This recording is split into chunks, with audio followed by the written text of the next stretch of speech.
पहली नजर में जादू कर दे, धड़कन बढ़ गया। तोर नयन के गहरा सागर, मोर दिल के राज। तोर बिना सुनना लागे हर मौसम हर गाँव। तोर नाज पत्थे मोर मन, सवेरे औ सांझ।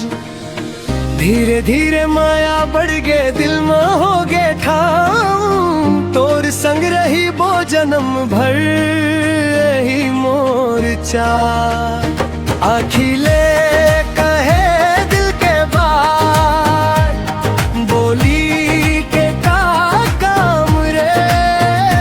तोर हंसी में बस गे मोर दुनिया, ते मोर बिहान सांझ रे। आखिले कहे दिल के बात, तोर संगे जिंदगी रे। तोर माया में डूबे मोर मन, ते मोर पहचान रे।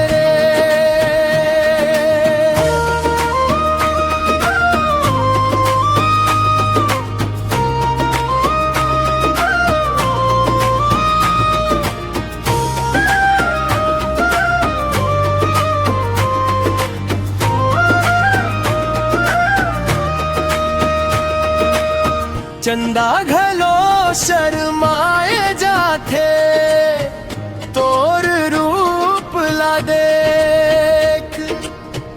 फूल घलो मुस्काए लागे, तोर हंसी के लेख। बरसत पानी ठंडी हवा,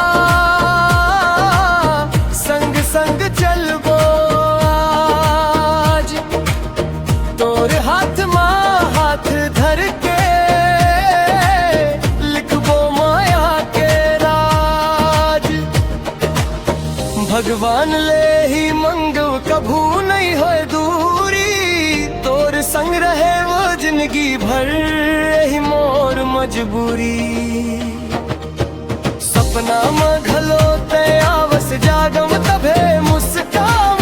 दिल के हर कोना में अब तोर माया बसा। आखिले कहे दिल के बात, बोली के का काम रे।